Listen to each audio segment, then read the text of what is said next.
This is one of my favorite assemblies of the year. This is when we welcome our Board of Visitors, and I just want to explain to you what the Board of Visitors is.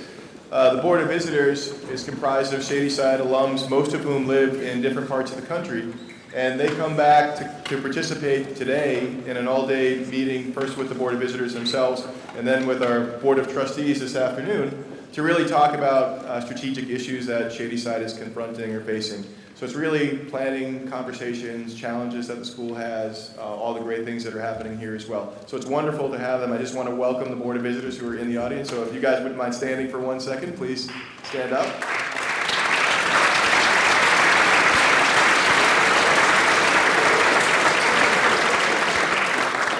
And I also want to introduce our panelists who are going to answer 2 questions for us today. First, we have Bart Griffith, who is the Shadyside class of '93. Bart is assistant head of school at the Gilman School, a K-12 independent day school for boys in Baltimore. He has previously served in a variety of administrative, teaching, and coaching roles at the Westminster Schools in Atlanta, William Penn Charter School in Philadelphia, and Phillips Academy Summer Session in Andover, Massachusetts. Bart and his wife, Donica, have 2 young children, Colette 8 and Cannon 6. So welcome, Bart. Kerry Hannon, who's class of '78. Kerry Hannon is a nationally recognized expert and strategist on career transitions, personal finance, and retirement. She's currently a columnist and regular contributor to the New York Times, and also AARP's work and jobs expert and Great Jobs columnist. Kerry is also a contributing editor and second verse columnist at Forbes magazine, and the PBS NextAvenue.org expert and columnist on personal finance and careers. She is the award-winning author of a dozen books, including a national bestseller. Kerry and her husband, Cliff Hackle, a documentary producer and editor, live in Washington, D.C. Remington Jackson, who's class of '08. Remington is an attorney with the Social Security Administration, where he drafts disability decisions for administration law judges. While getting his BA from the College of Worcester in philosophy and political science, he also completed on the football and track and field teams. Remington is licensed to practice law in Ohio and currently resides in Cincinnati. In his spare time, Remington enjoys working out, traveling, and mentoring students. And Andy Mathieson, Shadyside class of '74. Andy is president of Fairview Capital, a registered investment advisory firm that he founded in 1995. Fairview manages over $2 billion for private clients, endowments, and foundations. And he currently serves on the board of Guide Dogs for the Blind in San Rafael, California. He is also on the board of Dicon Fiber Optics, a leading supplier of passive optical components and LED lighting products based in Richmond, California. He has previously served on the boards of the Branson School, the Bay Area Discovery Museum, the Bay Area I Have a Dream Foundation, and Santa Lucia Conservancy. Andy and his wife Ann live in Kentfield, California, where they raised 4 children. So we have 2 questions, and our panelists will pass the mic. So the first question is this, and it's to you, Bart. What advice would you give our students as they plan their studies and future endeavors in order to pursue a career like yours or in a related field? Thanks, Tom, and thanks to everybody for being here this morning. I was feeling really good about my answer to this question until I realized roughly about 90 seconds ago that I was sitting next to a nationally recognized expert in giving life and career advice.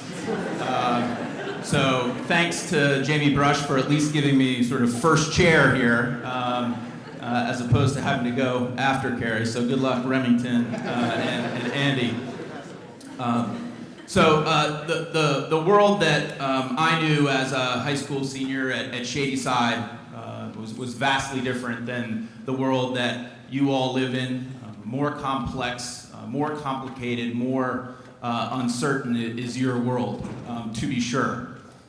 And that's well documented, and I'm sure a lot of adults in your life talk to you about that, and you certainly experience that in the America and in the world that we live in today. But I do think that there is some timeless reflection and 2 really big questions that I would offer up to you as not only career advice, not only life advice, but I think the key to leading a life of purpose, of fulfillment, and meaning. And they're pretty simple questions, but the answers to them are complicated and sometimes take a life's work. The first is, what do I care about beyond myself? And the second is, what am I going to do about that? you stay focused on those two questions here at Shadyside, in college, and beyond, you'll lead a life of meaning and contribution. For me, even when I was at Shadyside in the early 90s, I started to think about school as a career. And I really started to care about the way in which schoolhouses can create a more equitable and better world. And I started wrestling with that at about 16 or 17, and I followed that. And it's been a fulfilling question. And these days, I'm really kind of into the second question, which is how do we do it? And how do we make a difference? And the good thing is, you are a part of a long history of Shadyside alums and community members that have dedicated their lives to answering those two questions. It's the expectation. The alums that you will join in a few years believe that it is our duty, our responsibility, having a privileged education like this, to spend our life answering. Where's the motorized couch guy?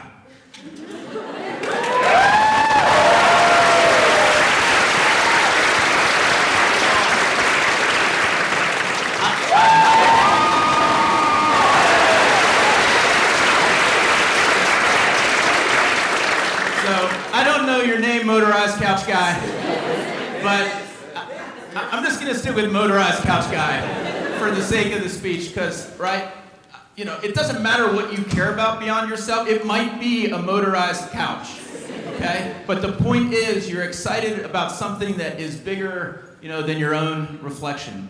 So remain passionate and continue to try to figure out how to make that work. He's the notorious MCG. That'll work. Thanks. I absolutely love that advice. So have no fear. That's it. It's really about getting out of your head and into the world. I mean, that's what it's all about. I'll confess that when I was at Shadyside, I didn't have a clue what I would do the rest of my life, and it's always been quite an adventure. One thing I did know is that I love to write. So I knew that I had a core, that there was something I could build on. I wasn't sure where it was going to go. But the most important things I could say to you is, first, the one thing that no matter what time you come through this school, what era, what decade it is, it's to have intellectual curiosity. If you're curious about the world and you ask questions about the world, it is amazing what comes to you that way. And so I think the ability to be curious is going to take you far. The second thing, and in my field, if you are interested in being, a writer in journalism and that communications world, it's really, you have to learn the basics. You have to learn, how to do your research, how to ask questions, and importantly, how to evaluate the information that you get, to really be discerning in what comes back at you. And the third thing, and to me this is really critical, is in today's world, the way it's moving at warp speed. I mean, in the world that I existed in when I started as a writer, everything was print journalism. It was, you could tangibly feel it. Today, most of my clients are virtual, and it's online. So the fact is the platforms are constantly changing, and they'll continue to change. What we have today is not what you're going to have down the road. So the important piece, the third piece here, is to be entrepreneurial. Every one of us, even if you're working for a company, you are your own boss. It is you. It's me, Inc. So everything you do, think of it in that direction. And when I was writing, even for 20 years, I worked for other businesses before I started my own company. And all the time, I was Kerry Inc. And I worked on the side. I did freelance jobs on the side. I had side gigs so that when I did start my own business, I had clients. I had clients ready to go, and I didn't burn the bridge with my existing boss. So it all worked out in that level. And so for me, I would encourage you to always think as an entrepreneur. And the final three words to kind of live by is sort of my mantras are to always be accurate, to always be fair, and also, as we were just learning earlier from Bart, is to make a difference. What I do, I have a mission statement. I absolutely never take an assignment or give a speech or meet with anyone without having the absolute goal that I need to make a difference in that person's life. It's not just doing something, it's really making an impact, even if it's individual by individual. So those are my keys to my career. Thank you.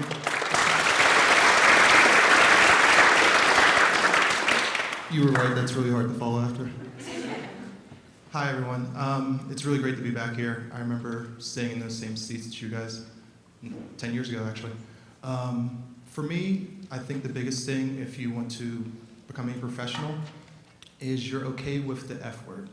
And the F word is failure. It's gotcha. There's a lot of things you're gonna do in life that aren't gonna work out the first time. To be perfectly candid with you all, when I took the bar exam the first time, which is the exam you need to become a licensed attorney, I didn't pass. And that was, at the time, devastating. Because you go to a class with, say, 100, 200 people in your class, and you're one of the few that doesn't pass. And that's really difficult to get up the next day, still go to work, have to plan for another 6 months before you can take the exam, wait another 3 months before you can actually get your results back. It's actually 2 years from today, 2 years past, that I actually got my results, woke up and saw my name on the list. It said that I was finally a licensed attorney. And going through that entire experience, it taught me that it's okay that if you don't do it the first time, that doesn't make you a worse person. It doesn't mean that you're actually a failure, unless you allow that to be your end result.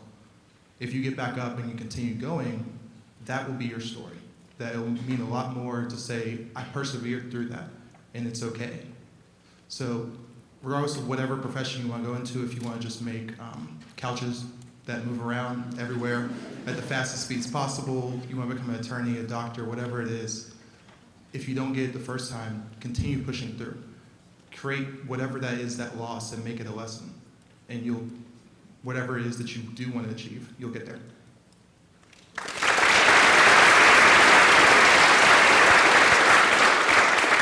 Hi, I'm going to come at this a little bit differently. Probably the one thing that my father told me when I was heading off to college, and I'm now going to tell you, is that you should come out of college being able to communicate. There's no job out there that doesn't require communication. There's no job out there that doesn't require you to sell yourself. And you might be selling yourself internally, or you might be selling your company's product. But the bottom line is you have to be very articulate in the way that you present yourself. That's articulate. You have to be a good writer. You have to be a persuasive writer, and you have to be capable of standing up in front of people and making presentations. So I would highly encourage you to take courses that require you to write. I would encourage you to take the hard courses in your curriculum with the teachers that are known to be really hard graders, because you will fail with your first few papers. They will come back with enough red ink that you'll wonder exactly how many red pens your teacher has, but you will, over time, become a better writer. You should take courses where you have to give oral presentations, or even, maybe even an oral exam. Literally sit down with a professor and answer questions rather than sit down with a blue book. So that's one thing. The second thing I would tell you, if you want to work for a small company, and I started a small company about 23 years ago, and you have to connect with the person or people that are your entree to those companies, meaning everyone, your generation is so much more familiar with technology and so much more familiar with surfing the web, but ironically, the one thing that people don't do is use the web to find out all that they can about the people they're about to go in and interview with or talk to. And when I get cold calls or cold emails, if a person hasn't done the work ahead of time to sort of say, this is why I want to talk to you, it's just very easy to delete it or to just not even respond. And then the final thing I will tell you, that's the plug-in part, but I will tell you that you have to be capable and willing to unplug. And well before this age of the internet and interconnected, I made a practice of taking about a 3 or 4 hour hike every birthday. And I would sit and I would process, first of all, without music, without headphones, without anything, just go hike and think, am I happy? Am I doing what I want to be doing? Is my life going the way I want it to go? And you'd be surprised, 3 or 4 hours, your mind wanders all over the place, but you keep coming back to, boy, what is my purpose? What am I doing? Am I living a purpose-driven life? How's my personal life? Does my professional life compromise my personal life? Am I okay with that? I ultimately ended up starting a business not because I thought I'd be a great entrepreneur. I started a business because I didn't like my job. I didn't like who I was working for. I didn't think we were doing a good job.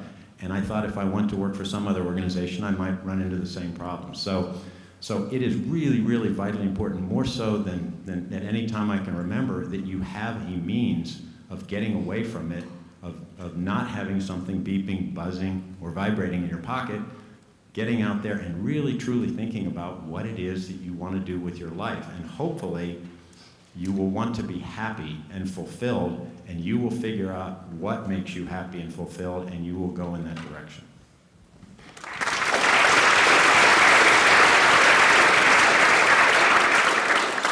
Mike comes back to Bart. And this is our second question, and we don't have a lot of time, we have about 2 minutes each.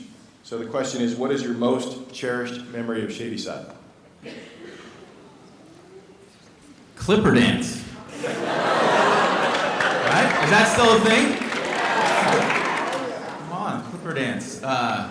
Yeah, sort of that rare combination of sort of 3 hours of moderate, like, seasickness and awkward conversation with a girl that kind of likes you, but not in that way. Yeah, so Clipper dance was impactful, for sure. But no, a little more seriously, I think that there are a lot of moments that I cherish from my Shady Side experience. But the ones that stand out the most are those where I was able to accomplish something with classmates, with teammates that we didn't think was possible. And at the risk of sounding like high school Harry telling high school football stories, my final football game at Shady Side was against Kiski Prep, which I know is not a thing in football anymore, but was a big deal when I was here. And Coach Deal was our head coach, and we had really no business whatsoever even being on the field against that Kiski Prep team. Age can sort of fade the accuracy of memory, but in my memory, like, they were all going to go play at Notre Dame. I mean, they were huge. And we really, like I said, had no business, and we had a pretty tough season. I had broken my ankle in the first game of the season and really had struggled to get back onto the field. And miracle upon miracle in that game, all of my teammates lifted each other, and I think collectively we all played at a level and with an elevated camaraderie and sense of purpose that we'd not at any point, and probably not at all in my entire athletic career at Shady Side.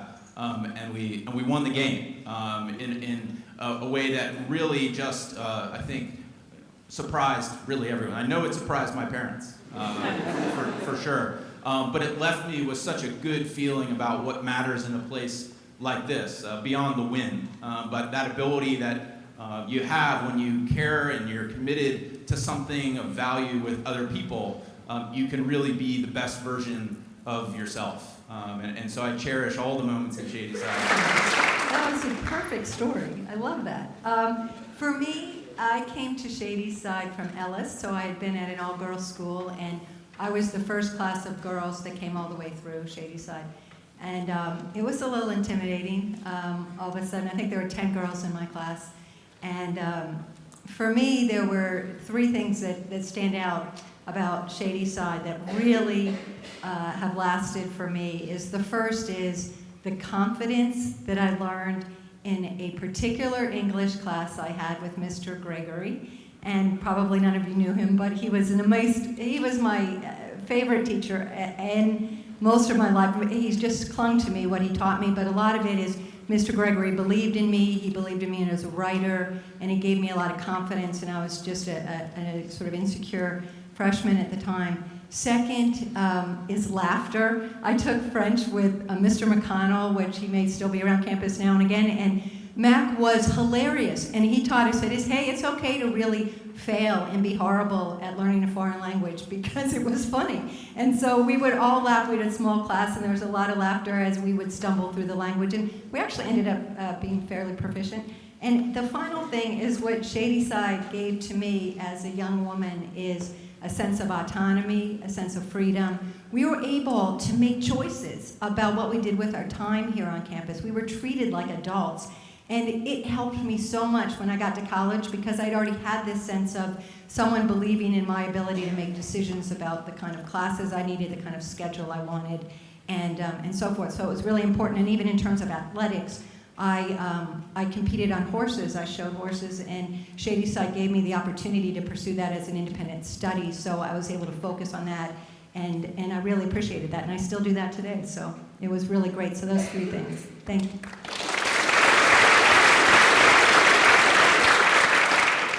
So I have 2 things. For one of them, sorry, I'm also going to tell a football story. So my senior year, we had the first ever Shayside night game for a Whitfield playoff game. And we went against South Fayette and we crushed them. It was a great game. But the biggest thing about the game, more so than winning, was the fact that we all came together as a community. During my senior year, we were having a huge debate about the school mascot and implications that it had. And it was nice that no matter what side you fell on when it came to the mascot, everyone came together for that game. Everyone came out and supported. It was really nice because we actually got to have lights. Back then, we used to play Saturday afternoon games. It was really hot. It wasn't fun. But that was one of our first night games. It was the first night game for the playoff game. So that was a great experience. The other great experience that I had at Shayside was graduation. Not so much because it was over, but because of who got to come and see me. So I don't have anyone else in my family that had the opportunity to go to Shayside. So seeing all of my family, all the people that made sacrifices for me to be able to be here, were able to see me walk across the stage, grab my diploma for the first time, and go off to my next experiences, going off to college and then off to law school. So having those experiences at Shayside, it's meant the world to me. So those are my 2.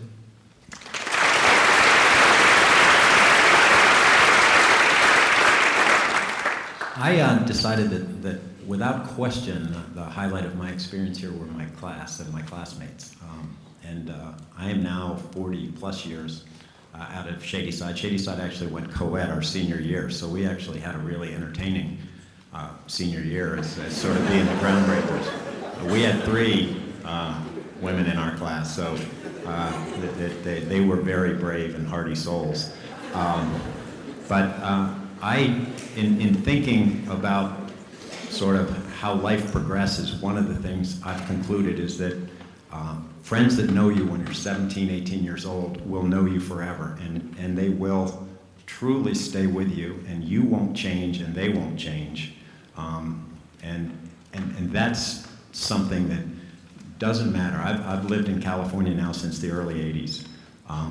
Recently came back here to celebrate a 60th birthday with a bunch of my classmates who, interestingly enough, had been turning 60. And my children are now adults, and they could not believe how much fun we had talking about what things were like when we were 17 or 18, and they couldn't believe that we had stayed in touch so well over that period of time. And so, look around you. There's so many interesting people in your class. There's so many, and you may not know all of them. Try to get to know them.